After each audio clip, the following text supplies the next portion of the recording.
with your live Pinpoint Doppler 12 Futurecast. Good morning. Well, obviously we could use the rain. We just would like to not have it on a Sunday, especially when we have the Columbus Day Parade on Federal Hill. But we still want you to come on out. Just bring your favorite Eyewitness News rain jacket, right? Let's take a look at where Matthew is now. Matthew is post-tropical Matthew, no longer a tropical storm, and it will have an effect on our weather today. It doesn't make a direct arrival into New England, but you can see in our Futurecast, here is Matthew right here, this big ball off the coast of the mid-Atlantic. Here's a front moving through right now. Notice how they're sort of fused together, and essentially the moisture from Matthew will feed into the front throughout the day, especially during the afternoon. That will lead to some of these showers being heavy at times. And then we'll finally get the stuff to exit late tonight through tomorrow, and that will set up a pretty nice Columbus Day on Monday. Center of low pressure representing Matthew, and obviously storm surge, damaging winds have been a huge factor with the storm, but it's the rainfall that's been the really big story over the past 24 hours. You can see it continues to pound the portions of the mid-Atlantic with the yellow and the red showing you the really heavy batches of rain. Fortunately, the primary axis of the heavy rain will continue to move off to the east because some locations really could not handle anymore. They already had more than they could handle. These are radar estimates, not actual ground truth, not actual rainfall amounts that are measured on the ground, but it gives you an idea of what happened here in North Carolina. Well over a foot of rain near Fayetteville, North Carolina. This is probably underestimated. Portions of I-95, I-40 had to close. There was so much rain.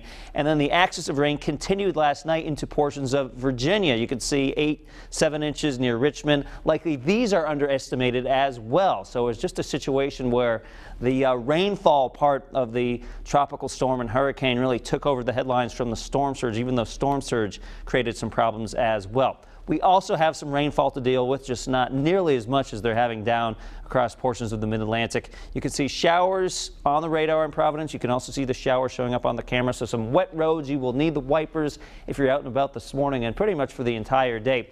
Here is what was Hurricane Matthew, now post-tropical Matthew, but still some very strong winds. Still some winds, 75 miles an hour possible, tropical storm force winds, maybe even hurricane force winds across the Outer Banks of North Carolina. So this still could create some problems with storm surge, even though it's no longer a tropical storm. Now, you remember initially we had this looping back to the south. Now the track from the National Hurricane Center takes what was Matthew just simply to the east. It will be close enough to give us some swells here in southern New England starting today through a good portion of the work week.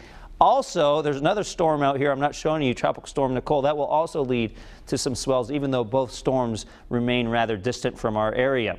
So on the satellite picture, you can see that stream of moisture already coming into Rhode Island, southeastern Massachusetts. In terms of the silver lining with this forecast, if you have plans today, it does look like east of Providence, or west of Providence, I should say, especially out into Smithfield, Pasco, the showers may be a little spottier, while the more frequent and heavier showers are to the east of Providence, especially during the afternoon. It's a close call for Providence itself. If you're heading to the parade on Federal Hill, definitely bring the rain jacket. Hopefully we can get you that best case scenario and it's not coming down for the entire time. Temperatures take an interesting trend today, actually falling during the afternoon as some of that rain picks up and a cold front moves through. There is your nice weather for Monday with partly cloudy skies and a temperature of 61 after a cool start tomorrow morning. So, Brian, it does dry out, but, you know, at least the rain will help the deficit that we're running right now. Yeah, still significant deficit there. Yes, there is. All right, we'll salvage tomorrow. Yep. Looks good. Pete, thanks so much. Your time now is 7:23. Still to come on Eyewitness News.